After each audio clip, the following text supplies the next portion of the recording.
The sound of a crystal glass shattering against the marble floor was the only thing louder than the sudden suffocating silence that followed. It wasn't just the noise, it was the deep, blood-red cabernet creeping across the pristine white tuxedo jacket of the man standing by the buffet. He didn't flinch. He didn't curse. He simply looked down at the spreading stain, then up at the woman trembling in front of him. Eleanor Vance, the wife of Arthur Vance, CEO of the First National Bank of Texas, clutched her pearls, her face draining of all color. I am so terribly sorry, sir. I tripped. The floor was...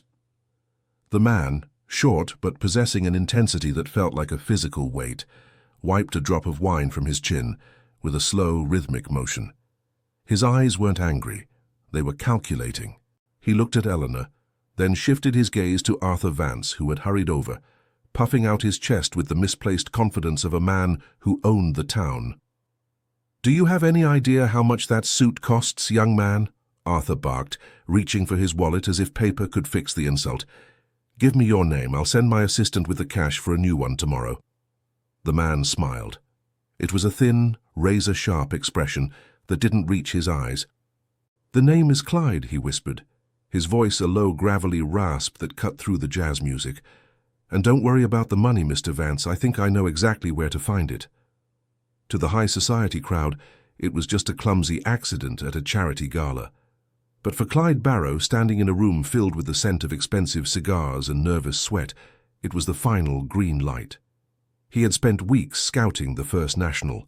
He knew the vault's timing, the guard's limp, and the exact moment the local police patrol stopped for coffee at the diner 3 blocks away. Eleanor's spill wasn't just an embarrassment. It was the spark.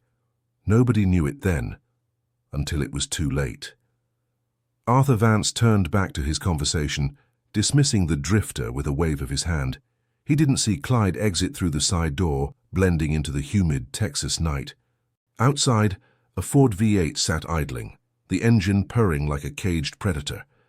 Bonnie Parker was in the passenger seat, the glow of her cigarette illuminating a map of the downtown district. "How'd it go?" she asked, her voice light but her eyes sharp. Clyde climbed in, the wet wool of his jacket smelling of sour grapes and impending violence. "The wife spilled wine on me," he said, shifting the car into gear. "She's soft, the husband is arrogant, and the bank is ripe." As the car sped away, leaving a trail of dust under the yellow streetlights, the theme of the night was set. Arrogance is a debt that always comes due. And the interest rate was about to hit the First National Bank harder than any Great Depression crash. The heavy doors of the bank would open in exactly 10 hours, but Arthur Vance wouldn't be counting deposits. He'd be counting his sins. 2 weeks earlier, August 30th, 1932, 3:00 a.m., a hideout near the Trinity River. The air inside the shack was thick with the smell of gun oil and cheap coffee.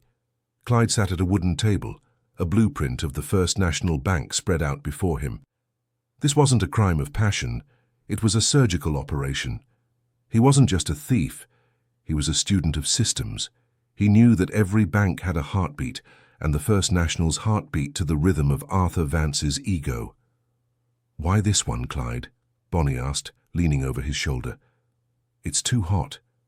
Too much security."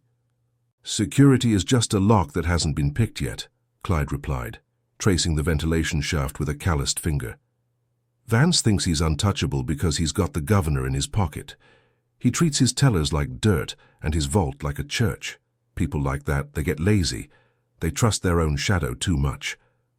Clyde's motivation was deeper than the $1 million rumored to be sitting in the central vault, a shipment intended for the regional railroad expansion. It was about the hierarchy. To the world, Clyde was a common thug. To Clyde, he was the correction the world needed. He had grown up in the slums of West Dallas, eating dust while men like Vance ate steak. The decision to hit the bank was made long before the wine spill. But the spill gave him the one thing a strategist needs most, a look at the enemy's face under pressure. He saw the way Eleanor Vance's hands shook. He saw the way Arthur protected his wallet before his wife. He saw the cracks. In the present, the Ford V8 stopped at a secluded farm. Bonnie and Clyde began loading magazines. The rhythmic click-clack of the bar rifles was the only sound in the night. It was a cold, industrial noise that signaled the end of diplomacy. "We go in at 9:05, Clyde stated, his voice devoid of emotion. "Right after the morning delivery.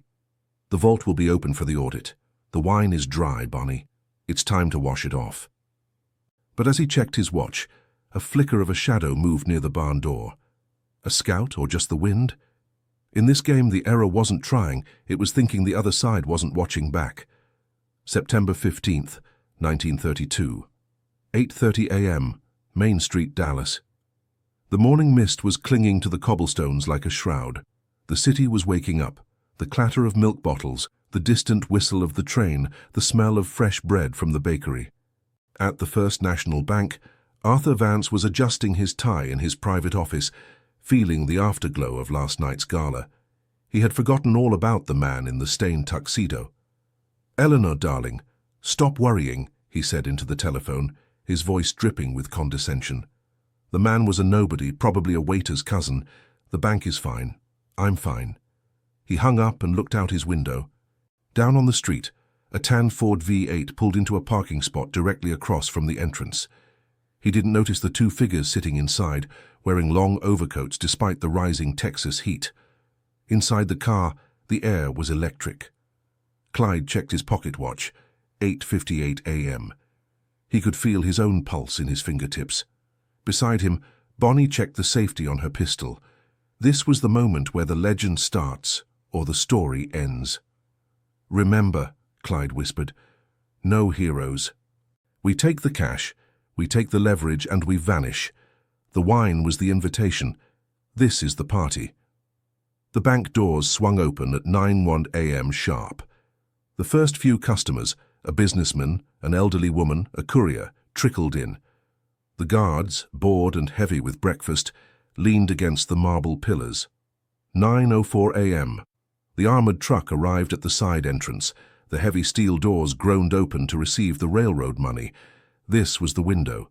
Clyde stepped out of the car. The street noise seemed to fade into a dull hum. He felt the weight of the Thompson submachine gun hidden under his coat. He took a deep breath, the scent of exhaust and rain-slicked pavement filling his lungs. He walked toward the entrance with a steady, purposeful gait. As he crossed the threshold, he saw Eleanor Vance through the glass of the teller window. She was there to drop off her jewelry for the vault. She looked up, her eyes meeting Clyde's.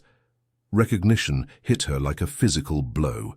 Her mouth opened to scream, but the sound died in her throat. Clyde pulled the weapon. "Morning, Mrs. Vance," he said, the legend effect already taking hold. "I believe your husband owes me a suit." The scream finally broke, piercing the morning air, and the chaos began. 9:06 a.m., inside the vault room. The sound of the Thompson barked, a rhythmic rat-tat-tat that shattered the glass partitions into 1,000 diamonds. People hit the floor. The scream of the alarm bell was a frantic metallic heartbeat. "Everyone down, face to the marble." Bonnie's voice was a whip, cracking over the heads of the terrified socialites. Clyde moved with the grace of a wolf in a sheepfold. He ignored the tellers and headed straight for the manager's office. He kicked the door open. Arthur Vance was halfway to his desk drawer, reaching for a snub-nosed revolver. "I wouldn't," Clyde said, the barrel of his gun leveled at Vance's chest. "Unless you want Eleanor to see what color your brains are on that expensive wallpaper." Vance froze. The arrogance was gone, replaced by a raw, primal terror. "Take whatever you want. Just don't hurt her." "I'm taking everything, Arthur, including your reputation," Clyde said. He grabbed Vance by the collar and dragged him toward the open vault. Inside, the stacks of bills were overwhelming. The railroad million. It was more money than Clyde had seen in his entire life, but he didn't let it distract him. He had his men, W.D. Jones and Buck, shoveling the cash into heavy canvas bags. 12 de Setembro de 1958. No, this is now, Clyde muttered to himself, a strange sense of time slipping as the adrenaline peaked. He looked at the clock on the vault wall. 9:12 a.m. They had been inside for 6 minutes. The police would be arriving in 3. Suddenly, a gunshot echoed from the lobby. Not a Thompson, a heavy-caliber revolver. "Clyde, we got a problem!" Buck yelled. Clyde pushed Vance to the floor and peeked around the corner. One of the bank guards, a veteran who had been hiding behind a pillar, had managed to draw his weapon.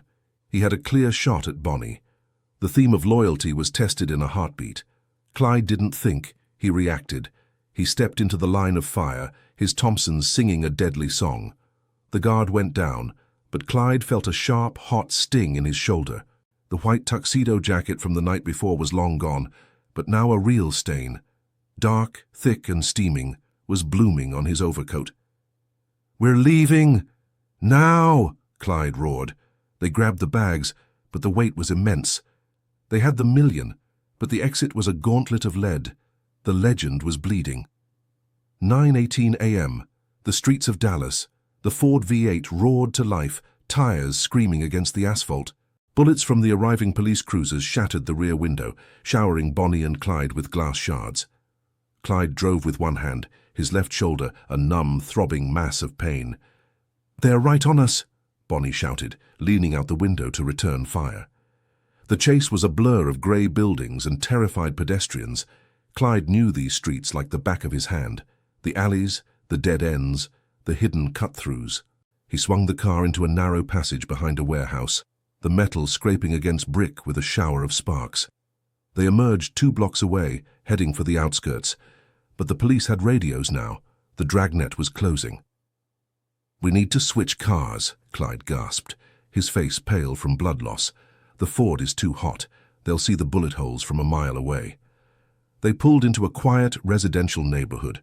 Clyde spotted a black Buick parked in a driveway. He didn't hesitate. He hopped out, gun in hand, and confronted the owner, a young man who was just taking out the trash. "Key now," Clyde demanded. The man handed them over without a word, his eyes wide with the realization that he was looking at a ghost. As they transferred the heavy bags of cash, Clyde looked back toward the city center. A thick plume of smoke was rising from the bank district. The news was already spreading. The First National had been hit. The Vances were ruined. "The error wasn't spilling the wine, Eleanor," Clyde whispered to the wind as they sped away in the Buick. "The error was thinking I was just a man in a suit." But the victory felt hollow. The $1 million sat in the back seat, but the law was no longer just chasing thieves. They were chasing a myth, and myths are hunted with everything the state has. As they reached the state line, a roadblock appeared in the distance, not just local cops, state troopers with high-powered rifles. Clyde gripped the wheel. "Hold on, Bonnie, it's about to get loud." 3 days later, September 18th, 1932, 11:15 p.m., a dilapidated motel in Oklahoma. The tension inside the room was thick enough to cut with a knife. The $1 million was spread out on the stained bedspread, but nobody was celebrating. Clyde's shoulder was infected, the skin around the wound a sickly yellow. Bonnie was cleaning it with bourbon, her face set in a grim mask of determination. "We can't stay here, W.D." Jones paced the room, his eyes darting to the window. "The papers are saying there was an informant. Someone told the cops we were heading north." Clyde hissed as the alcohol hit the wound. "Who?" "They don't say. But the heat is too high. Every bridge, every gas station. They're looking for us. And Arthur Vance? He's put a personal bounty of 10,000 on our heads, dead or alive." Clyde looked at the money. $1 million. It was supposed to be the ticket out. Instead, it was an anchor. Every bill was a target. "The theme is loyalty, W.D., Clyde said, his voice a low threat. "You know what happens to rats." "I ain't no rat, Clyde." "Then sit down and shut up." Clyde knew the pressure was working. When the world hunts you, the walls start to talk. He thought back to the bank. He remembered the look on the teller's face. Not Eleanor, but the young man next to her. A kid named Henry. Henry had been unusually calm. Too calm. Clyde realized then that the perfect heist had been too easy in some ways. The vault timing, the lack of guards at the side door. Someone had wanted him to take that money. But why? The realization hit him. The bank was failing. Vance needed the insurance money. The robbery was a bailout, and Clyde was the fall guy. He hadn't robbed Vance. He had saved him. The legend wasn't that Clyde was a master thief. The legend was that he had been played. "We're going back," Clyde said, standing up despite the pain. "Back to Dallas? You're crazy," Bonnie cried. "I'm not being a pawn in Vance's game. If he wants a robbery, I'll give him a massacre." September 20th, 1932, 2 a.m., the Vance estate, Highland Park. The mansion was silent, a monument to stolen wealth. The cricket's chirp was the only sound under the heavy Texas moon. Clyde moved through the gardens like a shadow, his silhouette blending with the manicured hedges. He didn't want money this time. He wanted the truth. He broke the lock on the French doors and stepped into the library.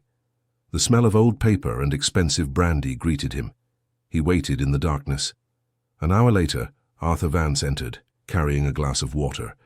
He turned on the desk lamp and jumped back with a stifled yelp. Clyde was sitting in his chair, a heavy .45 caliber pistol resting on the mahogany desk. "Sit down, Arthur," Clyde said. Vance sat, his hands trembling. How did you get past the guards? Your guards are as lazy as your conscience. Let's talk about the insurance, Arthur. Let's talk about how the First National was $800,000 in the hole before I even walked in."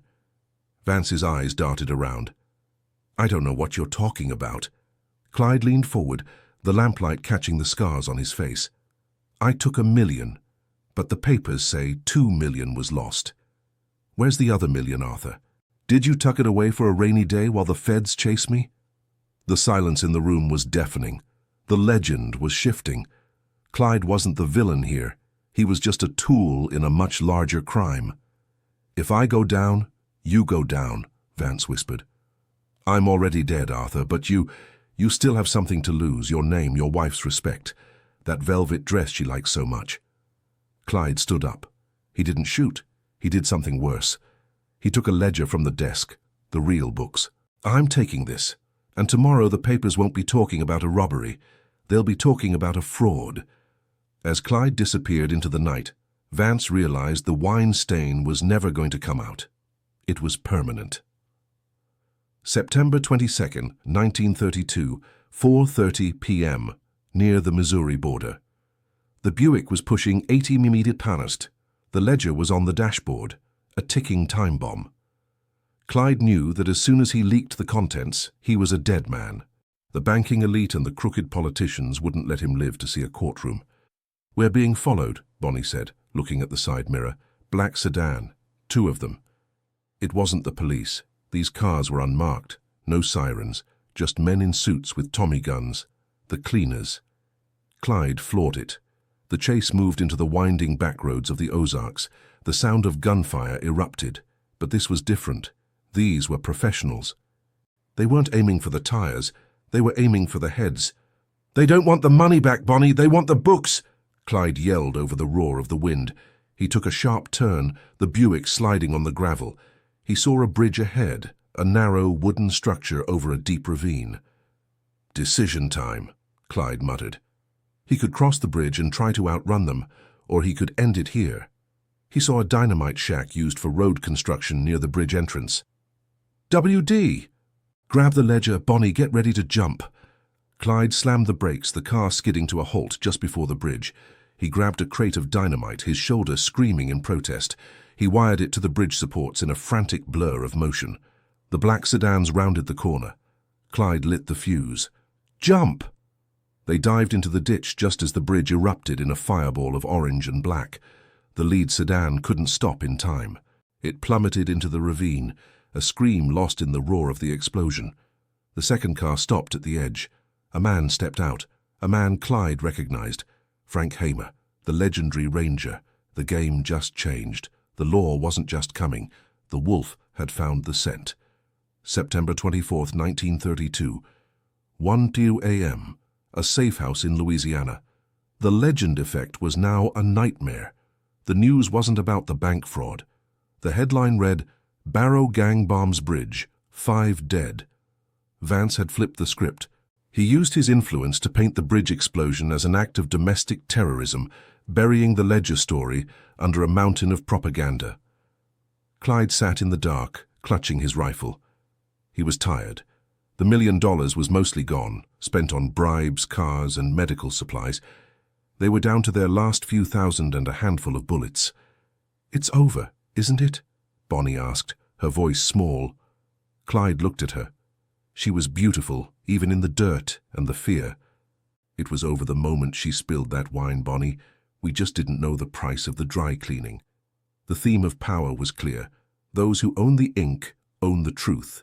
Clyde had the facts, but Vance had the narrative. Suddenly the dog outside began to bark. Then it stopped. Abruptly. Clyde stood up, the floorboards creaking. He smelled it before he saw it, the scent of cheap tobacco and gun oil, the same smell that had been in his own shack weeks ago. "They're here," he whispered. But it wasn't a raid. It was a single man standing in the clearing, Henry, the young teller from the bank. "I have the other half of the books," Henry said, his voice trembling. "Vance tried to kill me. I can help you, Clyde. We can take him down. Was it a trap or a last chance at redemption?" Clyde looked at the door.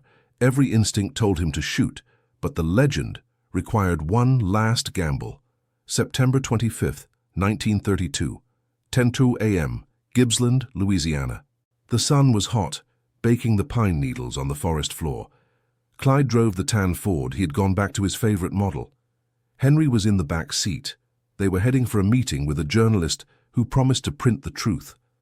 But as they rounded a bend, they saw a truck stalled in the middle of the road. An old man, Ivy Methvin, was struggling with a tire. Clyde slowed down. He knew Ivy. He was the father of one of his associates. "You okay, Ivy?" Clyde called out. The old man didn't look up. He just stepped back. In that split second, Clyde saw it, the glint of sun on a rifle barrel in the bushes, the shadow of Frank Hamer. "Trap!" Clyde yelled, reaching for his gun. But it was too late. The air exploded. 6 men, armed with automatic rifles and shotguns, opened fire at once. It wasn't a battle. It was an execution. 167 rounds tore through the Ford V8. The sound was like 1,000 hammers hitting a tin roof. The wine-stained suit, the $1 million bank, the ledger, the arrogance of Arthur Vance, it all vanished in a cloud of cordite and dust. When the smoke cleared, the silence returned to the Louisiana woods. The legend of Bonnie and Clyde was sealed in lead. Arthur Vance kept his bank. He kept his mansion. He even bought Eleanor a new velvet dress. But he never slept through the night again.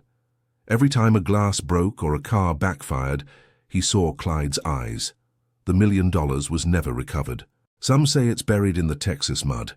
Others say the government took it to keep the bank from collapsing. But the real cost wasn't the money. It was the truth. Bonnie and Clyde are remembered as folk heroes by some and monsters by others. But in this story, the real crime happened in the boardroom, not just at the vault.